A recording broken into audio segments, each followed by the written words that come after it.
જ્યારે પણ આદિવાસી સમાજની લડતની વાત હશે, જ્યારે પણ આદિવાસી સમાજ માટે લડવાનું હશે, એ સડકથી લઈને સદન સુધી અમે લડવા માટે તૈયાર છે.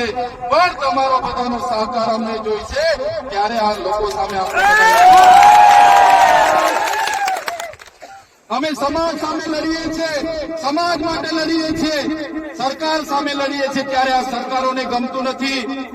અમને પણ જેલોમાં નાખી દેવામાં આવે છે, જેલોમાં લઈ જઈને અમને ડરાવવામાં આવે છે, ધમકાવવામાં આવે છે, વેદના આપવામાં આવે છે, મારા પરિવારને પીડા આપવામાં આવે છે.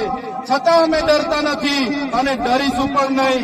મારા સમાજના તમામ મુખીઓ, મારા પટેલો, મારા સરપંચો, મારા તમામ પદાધિકારીઓ, યુવાનો, વડીલોને અમે કહેવા માટે આવ્યા છે, જ્યારે પણ આદિવાસી સમાજ પર આફત આવશે, આપણી અસ્મિતાની વાત હશે, આપણી સંસ્કૃતિની વાત હશે, આપણી બહેનો સાથે અન્યાય થશે કે યુવાનો સાથે અન્યાય થશે, તો આ ચૈતરભાઈ વસાવા અને અમારી ટીમ અમે આગળ રહીશું.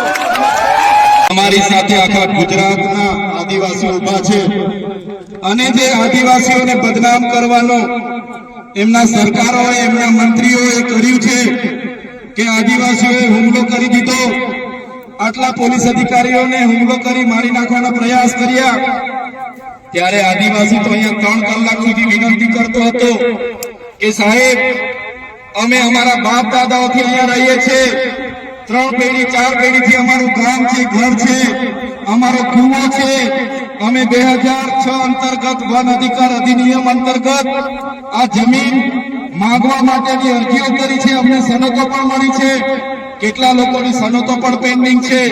છતાં કોઈનું સાંભળ્યા વગર જે વન વિભાગ, જે પોલીસ અધિકારીઓ અને રેવન્યુ વિભાગે જે કૃત્ય કર્યું છે એની અમે નિંદા કરીએ છીએ, એને અમે વખોડી કાઢીએ છીએ. આજે અહીંયા લીગલ સેલના પણ મારા વકીલો, મારા એડવોકેટ ટીમો આવેલી છે. જ્યારે પણ આ ગામને ન્યાયિક લડતની જરૂર પડશે, જ્યારે પણ આ ગામના લોકોને લીગલી લડતની જરૂર પડશે, ત્યારે પણ અમે તમારી સાથે છે. અને જો આવનારા દિવસોમાં જે લોકોના આદેશોથી અહીંયા હિંસા થયેલી છે એ લોકો પર એફઆઈઆર કરવામાં નહીં આવે, કાં તો આપણા લોકો પર થયેલી એફઆઈઆર રદ કરવામાં નહીં આવે, તો આવનારા દિવસોમાં પાલનપુર જિલ્લા કચેરી ખાતે ખૂબ મોટું આંદોલન કરવા આપણે બધાએ પહોંચી જવું પડશે. એના માટે પણ અમે આહવાન કરીએ. સાથીઓ, ગુજરાતમાં આપણે 15% આદિવાસી વસ્તી છે, 15% આદિવાસી વસ્તી છે. રાજસ્થાન આપણી નજીક છે, મધ્યપ્રદેશ નજીક છે. કોઈએ ડરવાની જરૂર નથી. જે લોકો સંવિધાનનું ઉલ્લંઘન કરીને આપણને ડરાવવાની કોશિશ કરે છે, ત્યારે એ સંવિધાન એ બાબા સાહેબ આંબેડકરે બનાવેલું સંવિધાન છે, જયપાલસિંહ મુંડાએ બનાવેલું સંવિધાન છે. અનુસૂચિ 5 માં મળેલા આપણા અધિકારો છે એને બચાવવા માટે આપણે બધાએ હવે આગળ આવવું પડશે.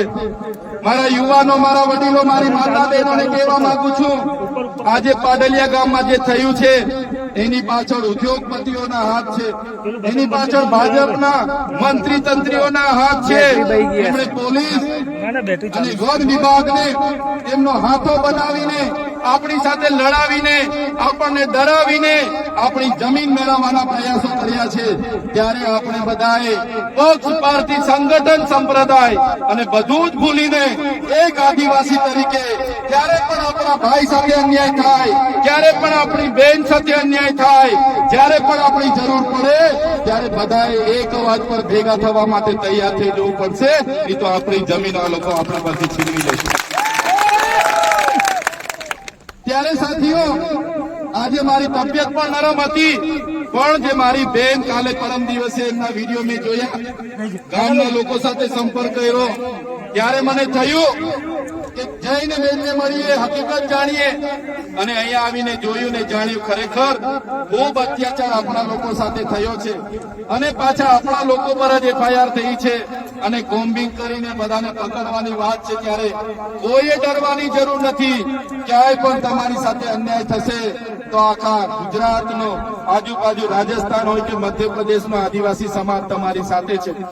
ત્યારે મારા વડીલો, મારી યુવાનો, મારા ભાઈઓ અને બહેનોને અમે કહેવા માટે આવ્યા છે, સુપ્રીમ કોર્ટે પણ કીધું કે ન લોકસભા ન વિધાનસભા, सबसे ऊंची ग्राम सभा ત્યારે આપણા મુખ્ય વાત કરી કે ગ્રામ સભાનો પાવર છે. અનુસૂચિત 5 વિસ્તારમાં ગ્રામ સભાની પરવાનગી લેવી પડે. આ વિસ્તાર 1996 અંતર્ગત આવે છે. તમારે આ કાર્યક્રમ કરવા માટે, તમારે આ પ્રકારનું પ્લાન્ટેશન કરવા માટે ગ્રામ સભાને કેમ જાણ કરવામાં નથી આવી? ગામ લોકોને કેમ નોટિસો આપવામાં નથી આવી? ગ્રામ સભાની મંજૂરી કેમ લેવામાં નથી આવી?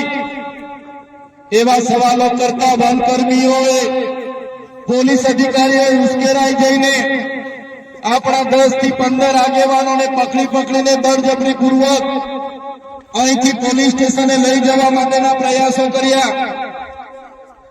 ત્યારે ગામના લોકો એમને છોડાવવા માટે આગળ આવ્યા. ગામ લોકો છોડાવવાનો પ્રયાસ કર્યો ત્યારે પોલીસના અધિકારીઓએ પૂર્વ આયોજિત કાવતરા મુજબ એ લોકોએ ગામના લોકોને દોડાવીને લાઠીચાર્જ કર્યો.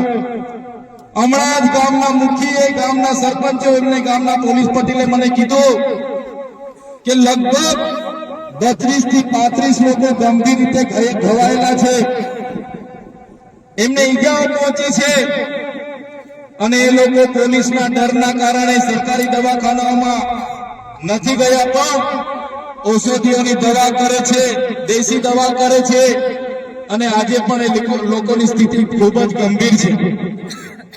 ત્યારે મિત્રો સવાલ એ થાય છે કે આ પ્રકારની સૂચના કોણે આપી પોલીસને? કયા ભાજપના નેતાઓ પોલીસને મોકલ્યા? કયા ભાજપના નેતાઓના ઈશારે લાઠીચાર્જ થયો? કયા ભાજપના નેતાઓના ઈશારે અહીંયા 27 જેટલા ટીયર ગેસ છોડવામાં આવ્યા? અને કયા ભાજપના નેતાના ઈશારે અહીંયા 50 થી પણ વધારે રાઉન્ડ ફાયરિંગ કરાવવામાં આવ્યું?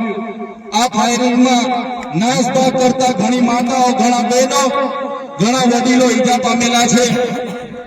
ત્યારે સાથીઓ, આપણો આદિવાસી સમાજ સંવિધાન અને સંવાદમાં માનનારો છે. આપણા લોકોએ સંવિધાનની વાત કરી, સંવાદની વાત કરી અને વન અધિકારીઓ અને પોલીસ અધિકારીઓએ એમનો સત્તાનો ઉપયોગ કર્યો. ભાજપના નેતાઓના ઈશારે આપણા લોકોને ડરાવવાનો, ધમકાવવાનો ઉપયોગ કર્યો. આપણા લોકો પર લાઠીચાર્જ કર્યો. ત્યારે આ ભાજપની સરકારને, એમના એસપી ને, એમના ડીવાયએસપી ને, એમના ડીસીએફ ને આ ચૈતર વૈસાવા કહેવા માંગે છે, અમે આદિવાસી લોકો સંવિધાનમાં માનનારા છે, અમે આદિવાસી લોકો સંવાદમાં માનનારા છે, અમારા આદિવાસી લોકોને તમે છંછેડ છો. અમે સંવિધાનને હવે સંવાદ સાઈડ પર મૂકીશું. એ દિવસે અહીંયા હારતારની લડાઈ થવાની છે. આદિવાસી સમાજનો ઇતિહાસ તમે જોઈ લેજો.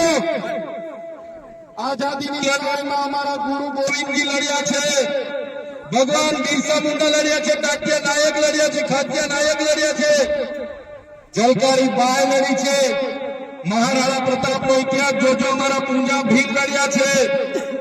ત્યારે આ સરકારોને અમે કહેવા માંગીએ છીએ, દેશની આઝાદીમાં પણ રૂપસિંહ નાયક જેવા લોકોએ અમારા સ્વતંત્ર રાજ્યની સ્થાપના કરી હતી. દેશના વિકાસમાં પણ અમારા આદિવાસી સમાજે પરસેવો આપ્યો છે, લોહી આપ્યું છે. દેશના વિકાસમાં જ્યાં ડેમોની જરૂર પડી, અમારા લોકો વિસ્થાપિત થયા છે. કોરિડોરની જરૂર પડી, અમારા લોકો વિસ્થાપિત થયા છે. નવા નેશનલ હાઈવે બનાવવા અમારા લોકો વિસ્થાપિત થયા છે. એરપોર્ટ બનાવવા માટે અમારા લોકોએ જમીનો આપી છે. જળ, જંગલ અને જમીનો પર રહેનારો અમારો મૂળ માલિક આજે પોતાના સમાજ સાથે, આજે ગામથી, પોતાની સંસ્કૃતિથી, પોતાની પ્રકૃતિથી છીનબીન થઈ ગયો છે. આટલું બધું કર્યા પછી પણ અમારા લોકોને તમે રંજાડવાની વાત કરશો. તે દિવસે અમે તીરકામઠા નથી ચલાવ્યા, 13 તારીખે અમે ભાલાપાલિયા નથી ચલાવ્યા, પણ અમારી માતા બહેનોને હેરાન કરવામાં આવશે. આવનારા દિવસોમાં તીરકામઠા પણ ચાલશે ને ભાલા. અમે વિકાસના સાથે અમારે કોઈ નિસ્બત નથી, વિકાસમાં અમારે કોઈ વિરોધ નથી, પણ આદિવાસીઓના ભોગે વિકાસની તમે વાત કરો છો એને હમણાં અમે સંમત નથી. એક બાજુ આઝાદીના 78 વર્ષ થઈ ગયા, અમારા લોકો આજે આઝાદીના 78 વર્ષ પછી પણ 2% રોજગારો માટે અમારા લોકોને શહેરોમાં મજૂરી કરવું જવું પડે.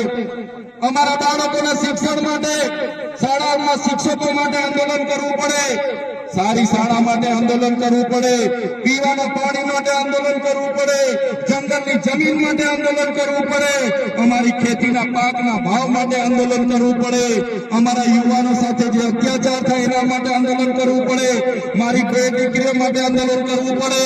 ત્યારે અમે આ સરકારોને કહેવા માંગીએ છીએ, આ તમારી મનુવાદી સરકાર, આ તમારી સામંતશાહી સરકાર, આદિવાસી સમાજ હવે જાગી ગયો છે. સરકારને અમે કહેવા માંગીએ છીએ, હવે અમારો સમાજ લડેંગે જીતેંગે, જિંદાબાદ મુર્દાબાદ. આગે બઢો, હાય સરકાર, હાય હાય. આવેદન નિવેદન હવે અમે કરવા માંગતા નથી. તમે પાડલિયા ગામ સાથે જે અત્યાચાર અમે કર્યો છે, જો આવનારા દિવસોમાં જે પણ લોકો પર FIR થઈ છે એ FIR રદ કરવામાં નહીં આવે તો આવનારા દિવસોમાં અમે પાલનપુર એસપી કચેરીનો ઘેરાવો કરીશું.